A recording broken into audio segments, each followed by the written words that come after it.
నా పేరు గణేష్. రేవంత్ రెడ్డి పాలన అనేది మొత్తం జీరో అండి.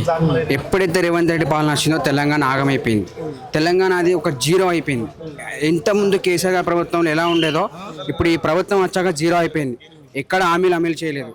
మహిళలకు ఏం హామీ ఇవ్వలేదు. తులం బంగారం అన్నారు, అది లేదు. కళ్యాణ లక్ష్మి లేదు. కేసీఆర్ గారు ఇచ్చిన పథకాలు ఇంతవరకు ఎవరికి అందట్లేదు. అసలు ఈ కేసీఆర్ గారు చేసిన ప్రభుత్వమే చాలా అద్భుతంగా ఉండే. ఈ రేవంత్ పాలన వచ్చింది, మొత్తం ఆగమైపోయింది.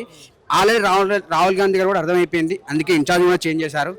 ఇక్కడ తెలంగాణలో ఈ కాంగ్రెస్ ప్రభుత్వం అనేది ఆగమైపోతుందని హైకమాండ్ కూడా వాళ్ళు తెలిసిపోయింది. ఆల్రెడీ రాహుల్ గాంధీ కూడా అర్థమైపోయింది, అందుకే ఇన్ఛార్జ్ కూడా చేంజ్ చేశారు. ఇప్పుడు రేవంత్ పాలన అనేది జీరో అండి. ఏం హామీలు అమలు కాలేదు ఇంతవరకు.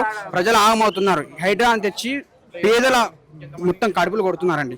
మంచి మంచి ఉన్నోళ్ళ ఇల్లు ఉంచుతున్నారు, పేదల కడుపులు కొడుతున్నారు. రోడ్డు మీద టీ షాపులు కానీ ఏ షాపులు అని కూల కొడుతున్నారు.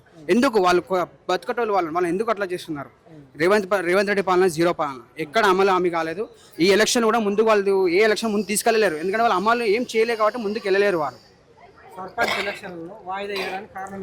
మెయిన్ కారణం ఏంటంటే వాళ్ళు ఎక్కడ హామీలు అమలు చేయలేదు. అది మెయిన్ పాయింట్. వాళ్ళకు ఎక్కడ ఓడిపోయే భయం ఉన్నది, భయం ఉన్నది వాళ్ళకు. ఇప్పుడు ఒక ఎలక్షన్లో ముందుకెళ్ళాలంటే వాళ్ళకు పథకాలు అమలు చేస్తేనే ఎలక్షన్లో ముందుకెళ్తారు. వాళ్ళు ఏం పథకాలు అమలు చేయలే కదా. ముందుకి ప్రజల ముందుకి ఏమి అడుగుతారు వాళ్ళు? మాకు ఓటు ఏమని చెప్పి ఏమి అడుగుతారు? ఏం ముఖం పెట్టుకుని అడుగుతారు ఓటు ఏమని చెప్పి? ఏమైనా అమలు చేస్తే మేము చేసామని చూపించి అడగచ్చు కదా. ఏం అమలు చేయలే కదా వాళ్ళు. ఫ్రీ బస్ వాళ్ళు ఏమంది ఆటో డ్రైవర్లు అల్లాడుతున్నారు. ఎంతమంది ఆటో డ్రైవర్లు చనిపోయారు. ఇప్పుడు ఫ్రీ బస్ అది కూడా కరెక్ట్ లేదు కదా.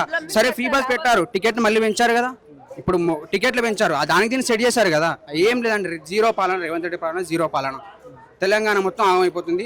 మళ్ళీ రావాలి, బీఆర్ఎస్ గవర్నమెంట్ రావాలి. ఎక్కడైతే ఉప ఎన్నికలు జరగబోతున్నాయో అక్కడ 100% బీఆర్ఎస్ ఎమ్మెల్యే పక్కా గెలుస్తాడు. ఇంకొక 2 నెలలు ఆల్రెడీ సుప్రీంకోర్టు ఆర్డర్ ఇచ్చేసింది. స్పీకర్ గారికి ఆర్డర్లో తప్పనిసరి ఉప ఎన్నికలు వస్తాయి.